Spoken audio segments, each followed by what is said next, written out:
Olá, tudo bem? Bem-vindos à nossa quarta aula sobre o Sermão do Monte.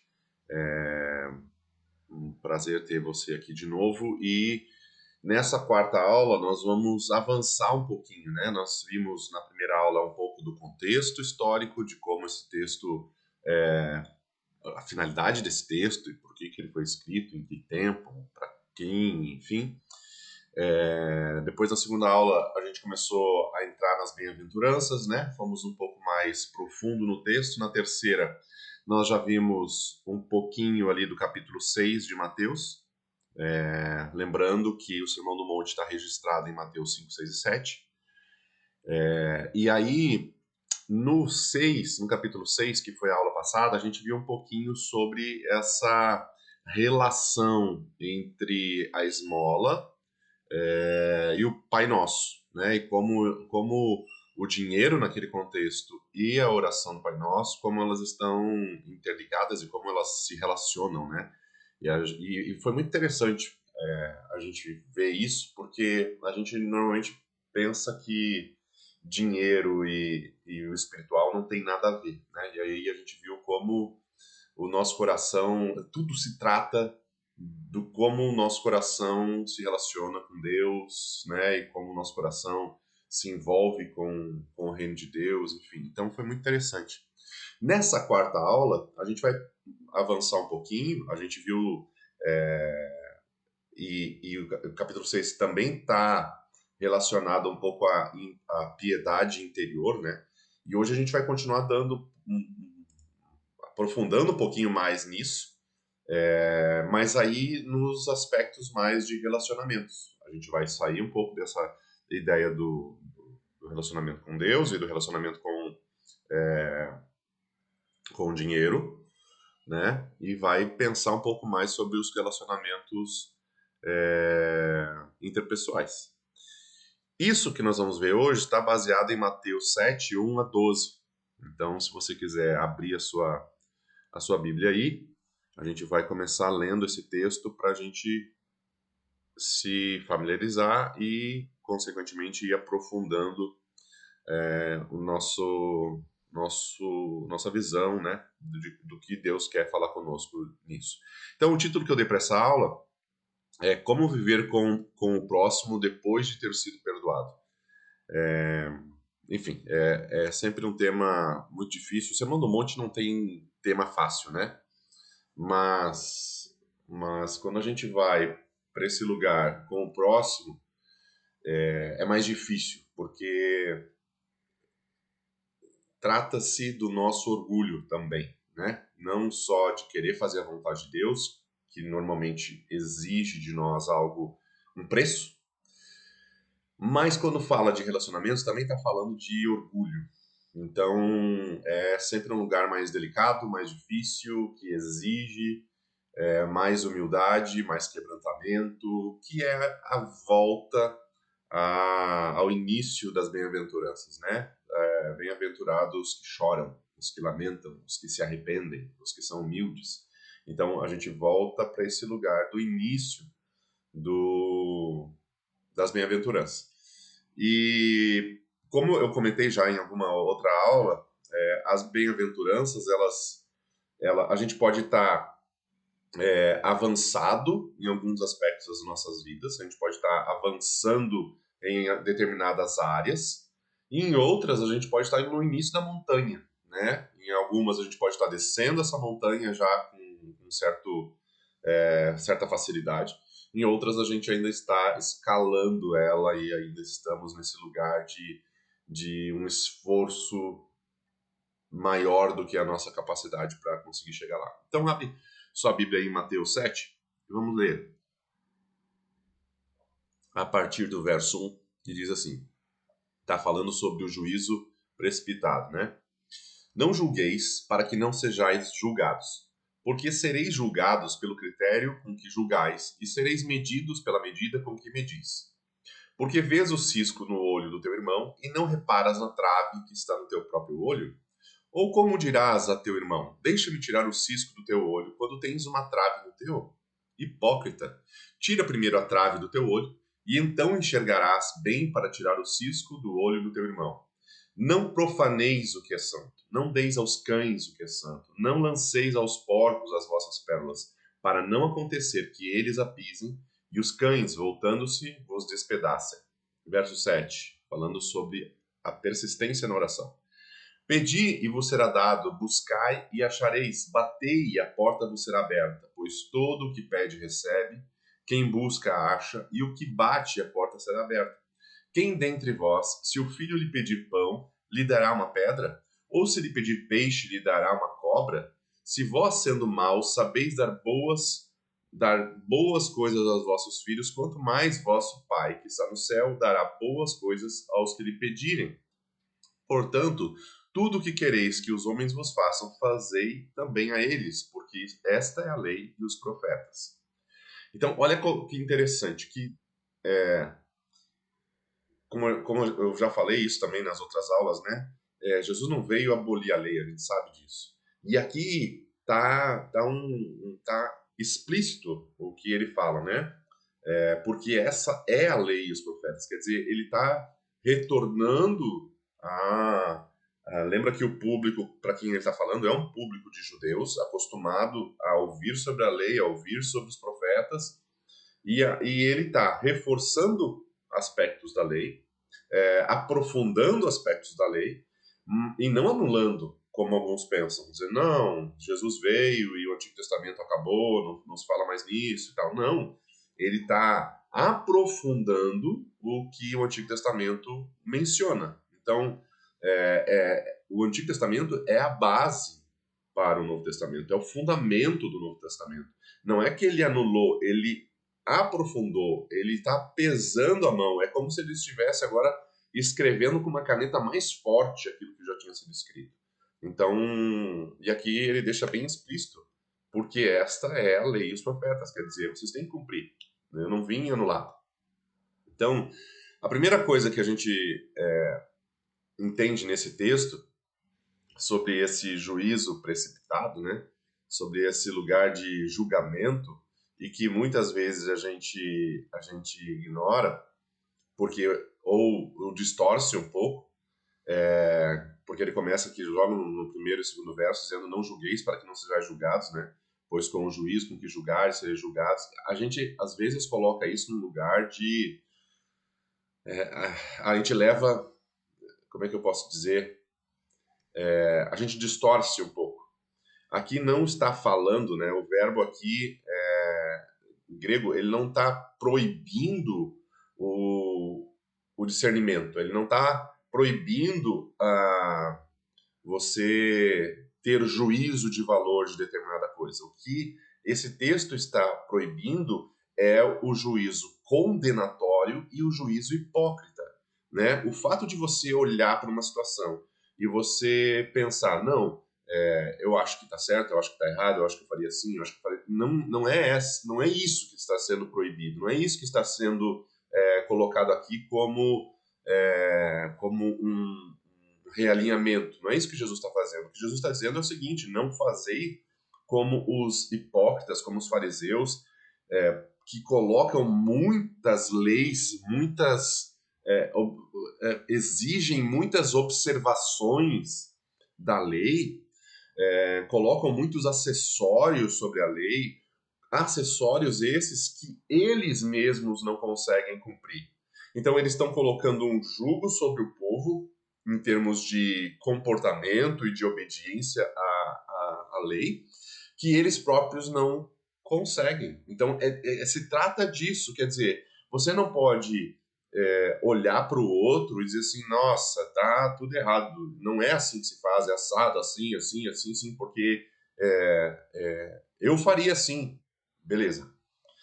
Com as mesmas condições, com o mesmo ambiente, com o mesmo peso nas suas circunstâncias, você conseguiria fazer isso que você está exigindo do outro? Ou a gente sempre pensa, né? E a gente sempre julga o outro pela nossa medida, evidente. Mas o que Jesus está dizendo aqui, ele está dizendo, olha, você precisa se colocar no lugar do outro, você precisa ter compaixão pelo outro. Você tem a mesma força física, vamos começar por aí, você tem a mesma força física que o outro, você tem a mesma disposição mental que o outro, você tem a mesma sanidade mental que o outro, você está usando o sapato do outro ou você está medindo a caminhada do outro pelo seu calçado, pela sua maneira de ver a vida.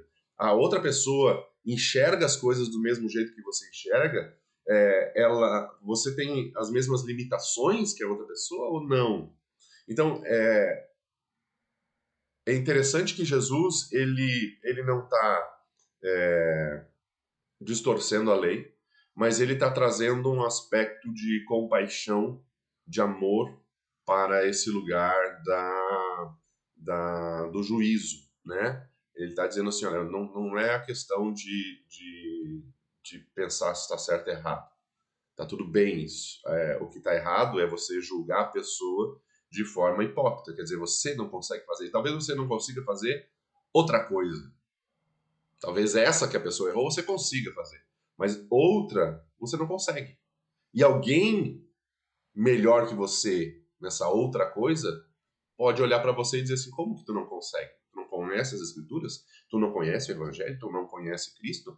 Por que tu não consegue? Então, o que o texto está nos pedindo ou nos advertindo é contra esse juízo condenatório, é contra esse juízo arbitrário contra alguém de forma hipócrita. Então, Jesus está usando a medida que ele usou lá no capítulo 6, no verso 14, 15, quando fala sobre o perdão, né? Ele está fazendo esse paralelo que esse juízo condenatório contra os outros, ele vai se voltar contra nós. Ele vai. É impossível não se voltar contra nós.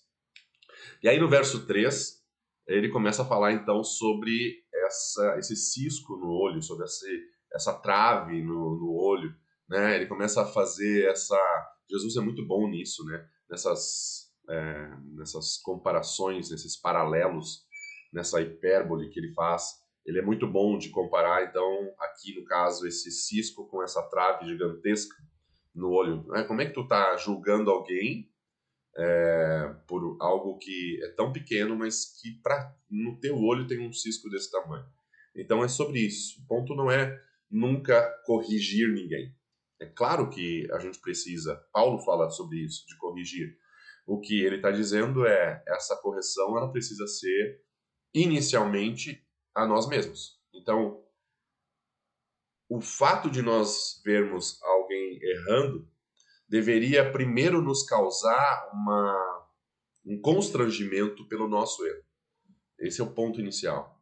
Eu vi a pessoa errando, eu nunca errei onde ela está errando, mas eu erro em outros lugares. E esse erro que eu vi a pessoa caindo, isso precisava me constranger. Precisava dizer assim, não, eu preciso me corrigir em outras coisas. E o primeiro é esse lugar de orgulho, aonde eu logo penso que o que eu estou vendo é tão absurdo que eu jamais cometeria esse erro, então eu sou melhor que essa pessoa. Quando, na verdade, né, a gente sabe que nós estamos no mesmo barco. Então, os erros precisam ser corrigidos, devem ser corrigidos, mas não a partir desse lugar de orgulho e de demonstração de soberba, né? Então, depois que nós tiramos a trave do nosso olho, é que nós temos condições de ajudar o outro com o cisco, né? Então, depois desse lugar onde eu entendo que eu tenho uma trave, que algo está no meu olho, eu tenho condições honestas, puras, de ajudar alguém que está com um cisco no seu olho. Então, o verso 5, não, então enxergarás claramente para tirar o argueiro, esse lugar esse lugar de se colocar no lugar do próximo. Porque quando a gente faz o contrário disso, né, quando a gente julga sem olhar para o nosso, nós estamos nos colocando no lugar de Deus. Nós estamos fazendo o juízo que vai ser feito lá no dia final, sobre esse dia do juízo. Só que tem uma pequena diferença. Primeiro, nós não somos Deus. Segundo, a nossa santidade nem se aproxima da santidade dele. Como que eu tenho a ousadia de julgar o meu irmão por uma santidade que ele não tem e que eu julgo ter? Então eu estou me colocando num lugar muito superior ao dele e que, de forma real, não existe, né? O único que está nesse lugar é Deus. Então, não é proibido, o texto não está proibindo nós termos discernimento das coisas, o texto não está proibindo nós fazermos uma correção fraterna, o texto não está proibindo nós fazermos uma disciplina, né, de alguém que está no erro, mas esse lugar é um lugar de compaixão e de amor, e não um lugar de onde eu estou colocando essa pessoa num tribunal e julgando ela. Mas proibido, né, essa atitude crítica, essa atitude condenatória, essa atitude hipócrita, essa atitude de uma falsa santidade. Isso o texto está proibindo. Então, antes de a gente apontar o pecado do irmão, nós precisamos fazer esse autoexame de reconhecimento. Tem uma trave no meu olho? Tem. Né? A gente pode dizer assim, não, eu estou questionando o erro moral do meu irmão. Eu não tenho problema com a minha moralidade. Talvez, né? Vamos supor que não. Mas em última instância, você está assumindo um orgulho que é a causa de muitos caírem. Quer dizer, como assim eu não estou errado? Como assim eu não erro? Como assim eu posso me colocar nesse lugar de santidade irrepreensível? Evidente que não posso. Então, às vezes a gente está procurando um erro moral na gente, né? E eventualmente há. Mas quando a gente não enxerga esse erro moral, frequentemente a gente cai nesse erro de essência, de substância, de eu me acho superior, eu me acho mais santo. E isso é tão subjetivo às vezes, né? Que mesmo para aquelas pessoas mais que buscam o arrependimento, o choro, a humilhação voluntária, mesmo para essas pessoas às vezes fica difícil de perceber, né? Porque é aquela história de eu sou tão humilde que eu me orgulho da minha humildade, né? Mais ou menos isso. Então, quer dizer, às vezes está travestida de uma roupagem tão bonita, de uma roupa tão santa, que a gente não consegue discernir o nosso pecado, né? O verso 6, que fala de não deis aos cães o que é santo, nem lanceis vossas pérolas aos porcos, é muito grotesca, né? É muito, como é que eu vou dizer? Muito é uma explicação, é uma comparação que Jesus faz muito nítida. Não tem muito o que explicar, né? Ele está fazendo esse contraponto, onde um discernimento santo que a gente precisa exercer e ao mesmo tempo como imagens que as pessoas reconheceriam muito facilmente naquele tempo, porque ele está dizendo assim, ó, não é arrogância, é a proteção da mensagem, é a proteção daquela mensagem santa. Quer dizer, não distribui algo que é tão genuíno para pessoas que não discernem genuinamente. Né? Então, esse discernimento santo que Jesus está exigindo aqui, ele está dizendo, olha, nem tudo é pérola para todo mundo. Quer dizer, aquele evangelho, aquele texto que é uma pérola para mim, para muitos vai ser tratada como comida para porco. Quer dizer, não tem um equilíbrio nisso, né? Para muitos essa graça abundante ela vai ser um contraponto à responsabilidade de proteger esse santo, né? E para outros não. Parece tão fácil obter essa graça que eu posso viver de qualquer jeito. Então Jesus está fazendo essa pedindo para que a gente discirna quando é hora de confrontar e quando é hora de parar de confrontar, quando é hora de convidar a pessoa a essa reflexão sobre o seu erro e quando é hora de parar de convidar essa pessoa a essa reflexão, porque essa pessoa não está valorizando aquilo que está falando. Então é a mesma coisa que você ficar gritando numa praça para pessoas que não estão nem aí sobre. Eu não estou dizendo que você não deva fazer isso. Mas Jesus está dizendo assim: olha, analise se o que você está fazendo, da maneira que você está fazendo, está atingindo o objetivo. Quer dizer, se não está, verifica o que está acontecendo. E aí ele entra, a partir do verso 7, nesse lugar de relacionamento com o Pai, de confiança, de pedir ajuda a Deus. E de tom, é uma mudança de relacionamento, né? Antes com um relacionamento horizontal, agora com um relacionamento vertical com o pai. E aí ele entra nesse lugar de pedir, de buscar, de bater. Ele faz essa analogia dizendo que o pai sabe dar boas coisas aos filhos, né? E quem seria Deus se nós, seres humanos, sabemos dar coisas boas aos nossos filhos, que dirá ele, que é definitivamente um bom pai. Então Jesus usa esse argumento do menor para o maior, né? De nós para ele. Né? Se nós somos ruins, ou os menores, sabemos dar boas coisas, que dirá ele que é maior, que é santo, que é irrepreensível, como ele sabe dar boas coisas. Então ele faz esse contraponto assim com o relacionamento divino.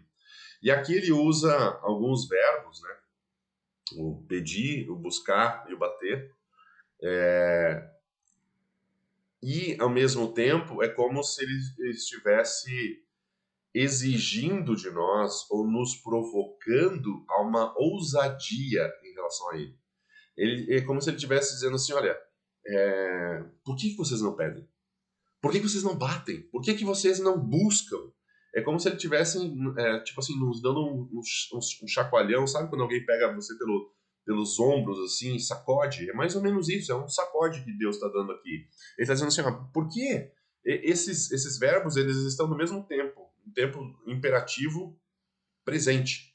Então, é uma ação contínua. O verbo está exatamente num tempo onde isso não é para este momento. Esses verbos estão num presente contínuo, no imperativo. Quer dizer, você continua fazendo isso, você não para de fazer isso. Então, essa promessa não é que tudo que a gente vai ter, a gente vai conseguir. Uma vez eu cheguei a uma conclusão que eu acho que você já deve ter chegado também, nesse processo do Sermão da Montanha.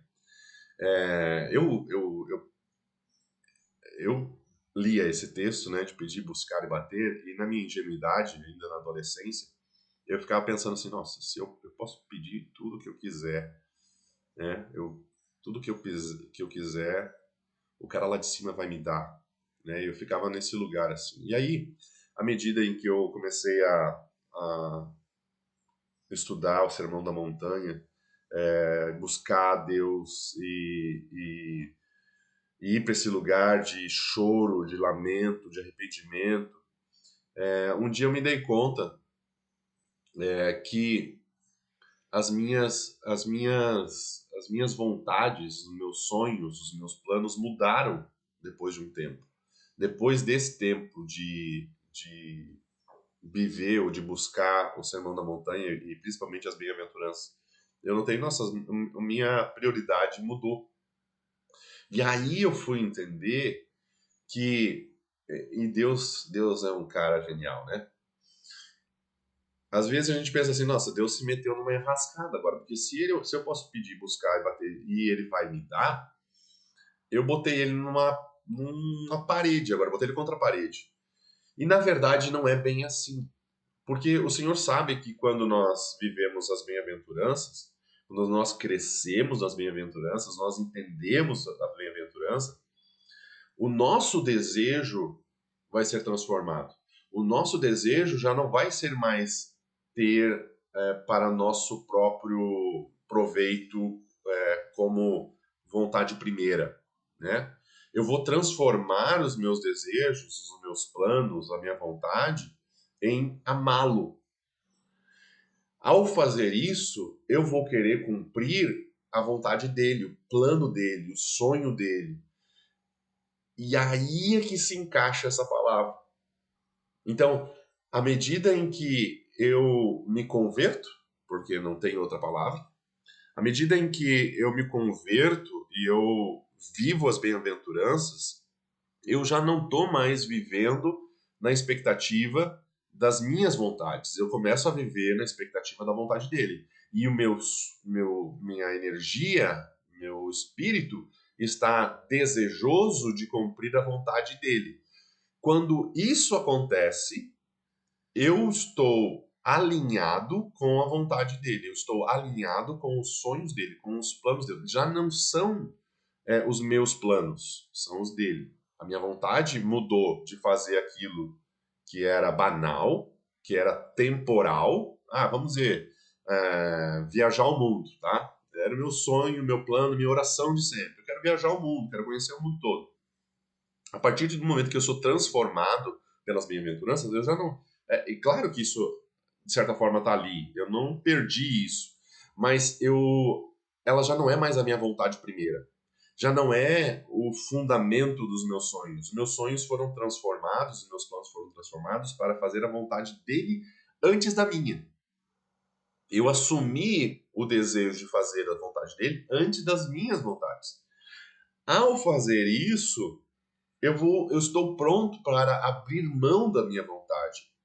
E desse momento, então, eu começo a pedir, a buscar e a bater para entender o plano dele, para entender a vontade dele, para cumprir o propósito dele. Dessa maneira é que tudo o que eu pedir, ele vai me dar. Porque não é mais o que eu quero, é o que ele quer. Não é mais o que eu quero estabelecer de verdade. Isso significa que os meus sonhos vão ser completamente anulados e eu não vou ter nada do que eu sonhei? Não, não.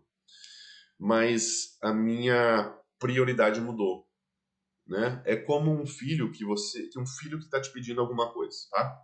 Está te pedindo, vamos dizer, um telefone. O filho nunca teve um telefone, está te pedindo um telefone, quer um celular, quer um celular, quer um celular. E você diz, não está na hora de você ter um celular. E de uma hora para outra, esse filho muda. Muda. Não sei, bateu com a cabeça, né? Mudou. A partir daquele momento, esse filho está pedindo, então, para você colocar ele em alguns cursos de aperfeiçoamento. Então, vamos dizer que seja um adolescente. Esse adolescente agora quer fazer uma aula de vôlei, esse adolescente agora quer fazer uma aula de inglês particular, quer fazer uma aula de tecnologia, enfim. E esse filho que uma hora queria um celular novo, passou a querer agora aulas de aperfeiçoamento. Vai fazer um instrumento musical, vai fazer um piano, vai fazer uma língua estrangeira, enfim.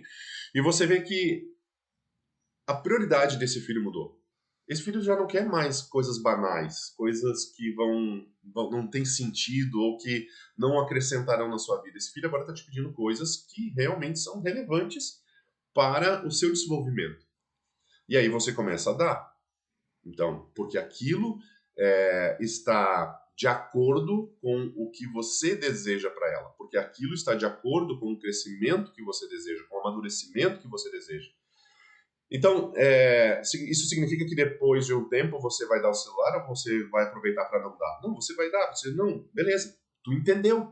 Tu entendeu que o que eu estou te pedindo é pro teu bem. Então eu vou te dar um celular, porque um celular já não vai mais fazer diferença para você.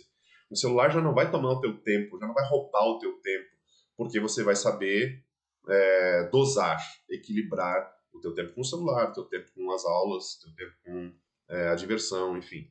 Então, é mais ou menos assim que funciona conosco e Deus. Deus olha para nós e eu tenho um plano para a tua vida. No momento em que tu entende esse plano, você começa então a andar nesse plano e ele começa a te dar coisas que vão te aperfeiçoar nessa caminhada. Isso significa que, à medida em que você entendeu, ele vai continuar dando coisas que são temporais, que são banais na perspectiva divina e na perspectiva eterna. Por quê?